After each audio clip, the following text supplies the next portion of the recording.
Mesdames, Messieurs, amis téléspectateurs, bonjour. Comme vous voyez, je porte le masque et je recommande aux Guadeloupéens de le porter parce que c'est notre protection. Protection puisque, vous savez, le préfet l'a dit dernièrement, hier ou avant-hier, que la pandémie a tendance à se développer en Guadeloupe, bien que nous fassions le maximum de précautions, mais que voulez-vous, j'étais à l'aéroport hier, le déferlement que j'ai vu à l'arrivée des avions m'a complètement effrayé. Je vous avais proposé, lors de ma dernière émission, de vous faire quelques révélations sur Haïti. Je voulais faire une émission d'1 heure, malheureusement ça n'a pas été possible.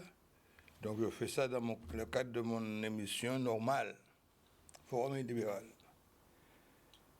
Tout d'abord, pour vous dire que j'aime Haïti. J'aime les Haïtiens. Et que pouvais-je faire d'autre, puisque j'ai 2 petits-enfants d'origine haïtienne. Mais ce n'est pas ça la vérité. La vérité est que je me suis retrouvé en Haïti dans les années 70 et progressivement, je me suis fait non seulement des amis, mais je me suis surtout fait des gens qui m'aiment en Haïti. Et c'est ainsi que nous avons fait des choses ensemble. J'ai impliqué des Guadeloupéens dans certaines opérations qui ont, pour certains, abouti, notamment le groupe Fifi, mais il y en a d'autres qui ont été, disons, qui n'ont pas échoué, mais qui ont été bloqués, disons, bloqués. Et c'est toujours pareil, et je vais essayer de vous expliquer la réalité de Haïti. Là, c'est la Constitution d'Haïti de 1987. C'est la seule qui est valable, puisque c'est elle qui dirige normalement Haïti. Eh bien, selon ce qui se passe là maintenant, rien de ce qui est prévu dans cette Constitution n'est respecté. Il n'y a pas d'Assemblée nationale. Alors précisément, je dois apporter une précision. Quand en France on parle de Assemblée nationale, on parle de la Chambre des députés. Et à côté, il y a le Sénat. En Haïti, quand on parle de Assemblée nationale, c'est la Chambre des députés plus la Chambre sénatoriale qui se réunissent pour prendre des décisions. L'histoire récente d'Haïti, quand je vous dis histoire récente, ça date de maximum 20 ans. Quand Jean-Bertrand Aristide avait été destitué par le général Cédras, qui avait pris le pouvoir, l'armée a géré Haïti. Ensuite, l'armée américaine, avec l'autorité du président des États-Unis Bush, a fait que l'ordre constitutionnel a été rétabli en Haïti. Et Aristide est revenu au pouvoir. J'ai contribué modestement, mais j'ai contribué au retour d'Aristide, puisque j'ai travaillé avec un groupe d'avocats américains où se trouvait justement l'épouse de M. Aristide. Et nous avons travaillé ensemble pour que le retour d'Aristide ait pu se faire. Je vous l'ai déjà dit, je suis arrivé en Haïti grâce à la bonté de M. Jacques Delors, qui m'avait fait désigner d'abord au Conseil économique et social de l'ONU. Et comme au retour d'Aristide, il y avait des choses à faire, j'ai eu un mandat de l'USAID pour accompagner le développement en Haïti. Il était notamment responsable des travaux du port de Jacmel. Il était désigné par l'USAID pour contrôler le décaissement des fonds. Et à la suite de ça, beaucoup de choses se sont passées. J'avais créé en Haïti une société avec un partenaire haïtien, parce que vous ne pouvez rien créer en Haïti de vous-même. J'avais un partenaire haïtien, j'ai tiré son nom, et nous avions créé une société de conseil qui s'appelait Haïti Consultant. Haïti Consultant avait pour objectif, je vous donnerai une démarche, par exemple, ce qui était prévu dans le cadre d'Haïti Consultant, c'était démarches en France et auprès de l'Union européenne. Les démarches en France et auprès des instances de l'Union européenne ont pour objet de représenter les intérêts et la défense des droits des entreprises à travers une information rigoureuse auprès des autorités qui prennent les décisions. Les décideurs ne sont pas indépendants. Quelle que soit la décision qui intervient, elle a un effet direct sur l'activité des autres. La mondialisation de l'économie fait que le pays et leurs économies sont interdépendants. Haïti Consultant peut intervenir dans l'intermédiation réglementaire, l'intermédiaire économique et politique et l'intermédiation politique. Donc cette société que j'ai créée a été sollicitée. D'ailleurs, nous étions membres de la Chambre de commerce franco-haïtienne et nous avons eu à travailler notamment avec des Guadeloupéens et des Martiniquais qui étaient déjà installés en Haïti au travers d'entreprises, notamment le grand producteur de films martiniquais était représenté là-bas et il avait une société très influente. À l'occasion donc de la création de cette entreprise, j'ai eu à faire des démarches pour des gens qui m'ont sollicité. Je peux vous citer, entre autres, une grosse entreprise haïtienne, la Socomer. La Socomer dont le patron était M. Olivier Nadal. Il est peut-être toujours, je ne sais pas. Et voilà ce que M. Olivier Nadal m'écrit le 12 septembre 1996.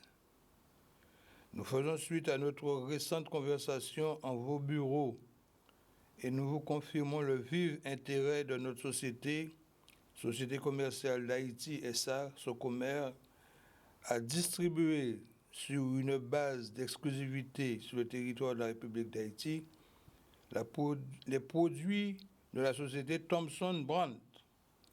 Dans l'attente de vos nouvelles, nous vous prions d'agréer, cher monsieur Montpierre, l'expression de nos sentiments les meilleurs. Donc c'est une demande qui m'avait été faite par monsieur Nadal, Olivier Nadal, qui était le patron de cette société, mais qui était aussi le secrétaire général de la Chambre de commerce haïtienne. La Chambre de commerce, c'est pas la Chambre franco, la Chambre de commerce haïtienne.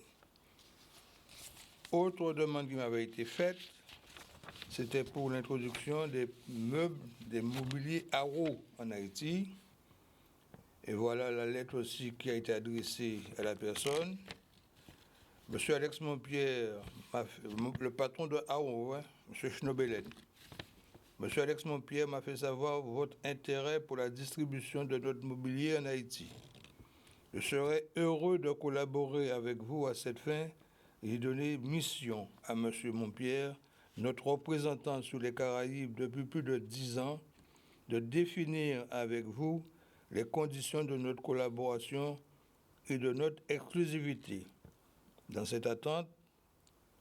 l'attente d'une rencontre éventuelle, je vais voir, monsieur, l'expression de mes sentiments distingués, comme je vous dis, c'est signé le président de Haro, monsieur Arsène Schnobelen. Alors, tout ceci pour vous dire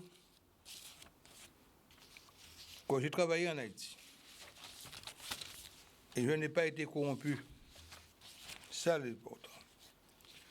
C'est ça l'important. pas été corrompu.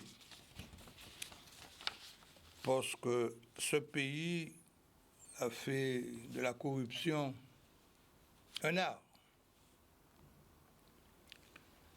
Mais comme je disais à une amie récemment qui avait reçu une proposition indécente d'un de ses amis qui était client à elle, l'ami lui dit carrément, je vous invite à faire une partie à 3 avec ma femme. Bien entendu, la personne a refusé l'offre et m'en parle. Comme je n'ai pas pour habitude de mettre de l'eau dans ma bouche et je parle distinctement pour qu'on me comprenne, j'ai dit à cette personne, la proposition qui vous a été faite a été irrespectueuse. Et permettez-moi de vous dire, si vous voulez qu'on vous respecte, il faut être respectable. Respectable.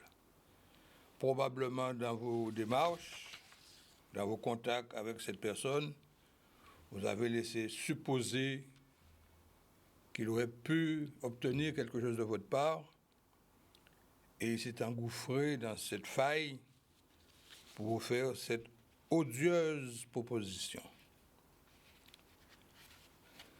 Alors, tout ça pour vous dire, mesdames, messieurs, que je connais bien Haïti. Je vous ai montré la constitution d'Haïti, mais je vous montre aussi l'histoire du Parlement haïtien. Le Parlement haïtien. Voilà. Donc, je me suis très impliqué dans ce pays.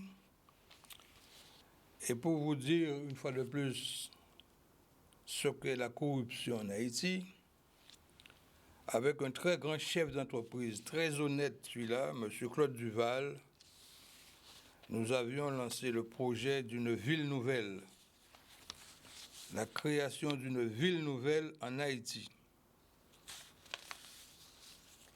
Parce que Port-au-Prince est saturé. Et tout autour de Port-au-Prince, il y a des terres incultes, inexploitées. Donc, M. Claude Duval, qui est un grand entrepreneur, comme je vous dis, ingénieur en électronique et en électromécanique. Il me dit, Alex, voilà, j'ai ce projet, est-ce que tu peux m'aider à faire avancer les choses avec ta compagnie, à IT Consultant? Je dis, oui, on va voir ça. Et quand il m'a exposé son projet, il dit, j'ai des amis en Guadeloupe qui peuvent apporter leurs contributions techniques. C'est ainsi que j'ai sollicité notre ami Hugues Véléen, ingénieur de son état, comme vous le savez. J'ai sollicité Ursule, architecte, et j'ai sollicité un homme des chiffres aussi, c'est Gilles Témine. Et nous nous sommes rencontrés en Haïti avec le promoteur, M. Duval, et qui décide de me désigner comme coproducteur du projet. Donc, j'avais lu le projet, c'était son projet, mais il m'a désigné comme étant son équivalent. Bien entendu, j'ai accepté, et compte tenu du fait que j'avais déjà réalisé certaines choses en Haïti, je ne pouvais refuser cette aide à mon ami Claude. Et nous avons fait avancer les choses. Et j'ai sollicité un grand cabinet d'architectes de France, mon ami Bertrand de Sud Architecte, Bertrand de Lagarde.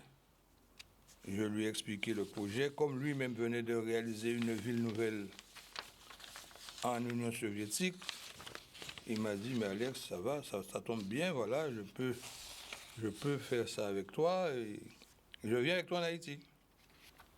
Effectivement, il est venu. Il a rencontré Duval. Duval lui a dit, mais c'est excellent d'avoir une personne comme vous. Et nous allons lancer l'opération. Nous avons fait un pré-projet, seulement écrit. que nous avons présenté au président Aristide, qui a accepté l'idée et nous avons commencé à travailler. Delagarde, à lui, de son côté, fait une esquisse de la ville nouvelle qu'il a présentée au président Aristide, et mon ami Témine m'avoir accompagné au palais présidentiel ce jour-là.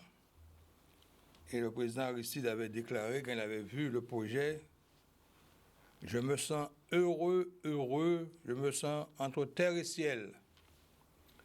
Et bêtement, je lui avais dit, « Monsieur le Président, ce n'est pas étonnant, puisqu'un homme d'église comme vous, vous ne pouvez être qu'entre terre et ciel. » Fermez la parenthèse.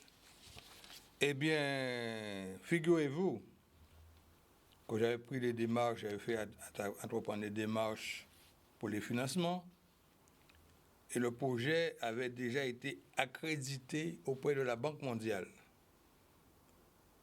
Et c'est ainsi que moi, je suis devenu crédible auprès de la Banque mondiale. C'est pourquoi je dis que j'aime Haïti, parce que Haïti m'a permis aussi de m'affirmer dans d'autres circonstances et ailleurs.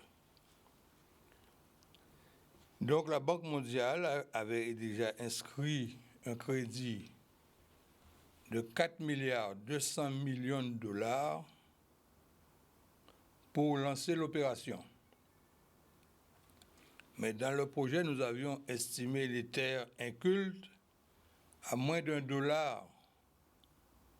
Mais voilà que dans notre équipe, il y avait un architecte qui travaillait avec une compagnie allemande et qui en a parlé à la compagnie allemande, et la compagnie allemande voulait également être dans le coup, puisque Delagarde, architecte français, est dans le coup, il voulait aussi être dans le coup. Et que fait cet architecte qui travaillait pour le compte de l'État haïtien, je vous dis, ce monsieur, l'architecte en question? Il a été voir les propriétaires des terrains occultes dont je vous parlais pour leur dire, voilà, il y a un projet qui se dessine dans votre région et qu'il faudrait faire une augmentation de tarif du prix de l'hectare. Par hectare, c'était des acres, le prix de l'acre. Et voilà qu'un terrain qui valait moins $1 est passé à $4. Bien entendu, cet architecte, en faisant ça auprès des propriétaires des terrains, il comptait avoir un dessous de table appréciable. Voilà ce que c'est que la corruption en Haïti. Mais comme je vous dis, pour être corrompu, il faut être corruptible. Moi, j'ai reçu une lettre, un mandat du président de la République d'Haïti, Monsieur Préval. Voilà le mandat. Je vous le lis. Il a dit ceci, et ça vient du cabinet particulier du président Préval. Monsieur Alex Montpierre, expert international. Cher Monsieur Montpierre, j'ai l'avantage de vous donner mandat pour nous aider à trouver des donateurs financiers pour la réalisation du projet de développement de Jacmel, donc toute la région de Jacmel, un département. Tout en vous souhaitant du succès dans votre mission, je vous renouvelle, cher Monsieur Montpierre, l'expression de mes patriotiques salutations. Ça veut dire que pour le président Préval, j'étais un patriote, c'est-à-dire que j'étais guadeloupéen, certes, mais j'étais aussi, par la volonté de M. Préval, haïtien. Patriotique salutations. Donc, quand j'ai eu vent de cette affaire, ça faussait totalement le budget. Alors, j'ai fait les correctifs et j'ai présenté à la Banque mondiale, et la Banque mondiale a rejeté. Parce que le projet devenait trop cher. Et voilà comment que Haïti perd ses chances. On aurait réalisé une ville nouvelle à côté de Port-au-Prince. Haïti allait se développer, il y avait des universités, il y avait des hôpitaux, tout était prévu dans le projet. Et la prochaine fois, je voudrais avec le croquis pour vous faire voir ce qui était prévu. Et là, échec par la volonté d'un individu. Autre chose, j'étais euroconférencier, tout comme mon ami Alain Espion qui est décédé trop prématurément d'ailleurs. C'était un génie, Alain. Il était à la Chambre de commerce et nous étions euroconférenciers quand on allait lancer l'euro. Nous faisions des conférences, des explications un petit peu à droite, à gauche. Et voilà que j'ai fait une proposition à la Banque de France pour faire une conférence de l'euro en Haïti. Voilà le mandat de la Banque de France. Et je vous lis. Cabinet de M. Jean-Pierre Gérard, membre du Conseil de la politique monétaire, président du club des numéros 1 mondiaux français à l'export. Et ce monsieur me demandait donc en quelque sorte de réaliser une conférence sur l'euro en Haïti. Je dois vous dire aussi que je suis le premier à avoir créé une société de transfert de fonds entre Haïti et la Guadeloupe. Voilà. La société s'appelait Citadel. Nous étions installés à tout près là. On était installés chez Bichara, où il y avait le supermarché de Bichara. Et il y avait juste à côté un local qui était occupé jadis par la Société Générale et nous l'avons récupéré. Quand je vous dis nous, c'est parce que j'ai monté un partenariat avec la BRED. M. Marignan, qui était directeur général à l'époque, et j'avais moi-même un ami qui était expert contrôleur de gestion auprès de la BRED, information. Je lui ai tout de suite cette information. Et je lui ai dit, voilà ce que je souhaite faire. Il m'a dit, mais écoute, Alex, je veux t'aider. Et voilà que nous avons monté avec une banque haïtienne, la Soca Bank, un partenariat pour faire le transfert d'argent entre la Guadeloupe, la Martinique et Haïti. Mais pourquoi ça avait été créé? C'est parce que quelque temps avant, il y a un Haïtien ou un Guadeloupéen, je ne sais lequel, était parti avec beaucoup d'argent pour aller ramener de l'argent pour des familles haïtiennes. Il avait été assassiné et on avait pris l'argent. Alors j'ai vu avec l'IEDOM d'ailleurs la possibilité de monter cette structure et la structure a été créée. Au départ, ça s'appelait BRED Soca Bank, mais toujours pareil, il y a des vautours en Haïti qui ont estimé que ça ne pouvait pas être fait avec Soca Bank, parce qu'en Haïti, il y a de grosses banques, notamment, je ne vais pas les citer, mais il y a de très grosses banques en Haïti qui sont gérées par des gens qui ont l'argent, qui gèrent Haïti. On parle de gouvernement haïtien, mais il n'y a pas de gouvernement en Haïti. Ce sont les chefs d'entreprise haïtiennes qui gèrent Haïti. Bon, je ne vais pas entrer dans le détail, puisqu'on m'a demandé de rester sauf sur ce que je dis aujourd'hui, je le fais. En tout état de cause, nous avons créé cette affaire, ça a marché très bien. Et puis un beau jour, un nouveau directeur est arrivé à la boîte, un de mes Roussel, et qui me dit, voilà, M. Montpierre, nous allons mettre un terme à cette coopération avec Haïti, puisque nous avons une levée de boucliers là-bas qui risque de nous porter préjudice. Et qui avait pris le relais, au lieu de Soca Bank, c'est une autre banque haïtienne, la Promobank, qui n'était autre qu'une société française à l'époque, c'était la BNP qui était installée en Haïti, et les capitaux haïtiens ont acheté la BNP là-bas, et ils ont créé ce Promobank.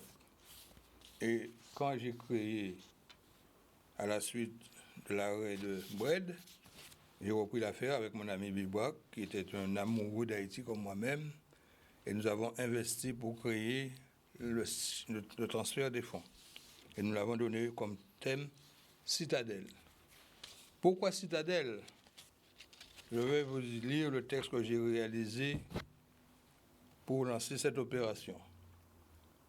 La Citadelle La Ferrière, au nom du pic La Ferrière, situé à 900 mètres d'altitude sur le territoire de Cap-Haïtien, est considéré comme le sommet de l'architecture haïtienne. Jean-Jacques Dessalines, après avoir proclamé l'indépendance de la Première République en 1804, décida alors de relever tous les défis après avoir bouté les troupes de Leclerc hors du pays. Son successeur, Henri-Christophe, se fut proclamé roi. Son esprit de la démesure le poussa à lancer la construction de ce gigantesque édifice en 1805. Des murs de 40 mètres de haut, je ne sais pas si vous voyez ce que c'est, des murs de 40 mètres de haut et de 4 mètres de large témoignent de l'importance des travaux réalisés par des esclaves libérés. Cette œuvre est inachevée depuis la mort du roi Christophe en 1820, qui n'a pu voir la concrétisation de son rêve. La communauté internationale a rendu hommage au bâtisseur en 1979. En effet, l'UNESCO a fait déclarer la citadelle La Ferrière patrimoine de l'humanité. Et c'est signé Alex Montpierre, expert international. Voilà, mon apport à Haïti. En tout état de cause, je dois vous dire que ce qui se passe et ce qui s'est passé récemment en Haïti était prévu et programmé. Tout d'abord, je vous rappelle, un juge avait été assassiné. Il s'agissait du juge Jean-Serge Joseph. Et il y a eu un rapport parlementaire. Et je ne vais pas vous... Alors voilà, j'ai le rapport, je l'ai, puisque je suis très documenté là-dessus. Rapport de la commission spéciale d'enquête de la Chambre des députés sur la mort troublante du juge Jean-Serge Joseph. Je ne vous lirai pas tout le rapport, mais je vais vous lire un simple petit passage et vous comprendrez pourquoi M. Jovenel Moïse est mort, assassiné. Voilà ce que dit le rapport. Les conclusions et recommandations. Le rapport parlementaire. L'enquête révèle que contrairement aux affirmations des personnalités de l'exécutif, la réunion de jeudi 11 juillet 2013 avec le juge Jean-Serge Joseph relatif au dossier de corruption impliquant les membres de la famille présidentielle a bel et bien eu lieu avec la participation effective du président de la République, son Excellence M. Michel Joseph Martelly, du Premier ministre M. Laurent Salvador Lamotte, au ministre de Justice Maître Jean-Ronel Sanon, du doyen Raymond Jean-Michel et de Maître Louis-Gary Lissade, au cabinet de ce dernier, dans le but évident d'influencer la décision du magistrat. En conséquence, la Commission recommande la mise en accusation du chef de l'État, du Premier ministre et du ministre de la Justice pour parjure, crime contre la Constitution et abus de pouvoir, ce que prouve l'empiètement du pouvoir exécutif dans le champ d'action souveraine du pouvoir judiciaire. Elle recommande également au Conseil supérieur du pouvoir judiciaire de prendre des décisions et des sanctions. Alors, il y a des noms qui sont dans cette affaire que je ne peux pas vous prononcer, puisqu'ils sont vivants et ils aspirent à redevenir président ou présidentiable. Donc, pour vous dire que si on a pu assassiner un juge qui menait une enquête, ce n'est pas le président qu'on a tant décrié qui aurait résisté à la fureur des hommes d'argent. M. Jovenel Moïse ne pouvait qu'être assassiné. progressivement, on a fait monter la température, les gangs ont été constitués.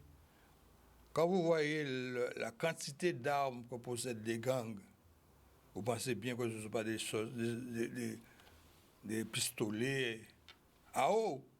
Ce sont des Kalachnikov, des fusils israéliens, des fusils américains, des gros calibres. Comment pouvez-vous imaginer un seul instant que ces gangs-là n'ont pas été financés par des gens pour créer le trouble? Les gangs menaient la vie dure au gouvernement. 4 policiers ont été assassinés.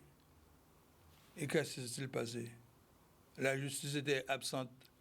Je vous donne un exemple. Quand M. Aristide avait été destitué par Cédras, il y a eu une évolution. L'Amérique s'était mise dans le coup et on a chassé Cédras. Aristide est revenu. On a retenté un coup d'État sur lui. Il a été sauvé physiquement par l'ambassadeur de France qui était en exercice à l'époque. Et il a été évacué ailleurs. Et à l'occasion de l'absence du président, la Constitution prévoyait que c'est le président de la Cour de cassation qui devait assurer l'intérim du pouvoir. Madame Herta Trouillot, que j'ai bien connue là-bas, a été nommée présidente par intérim. Mais il y avait toujours les tontons Macoutes, comme on les appelait, les chefs tontons Macoutes, dont monsieur Roger Lafontaine. Et Roger Lafontaine voulait le pouvoir. Et il a tout fait pour destituer Madame Trouillot.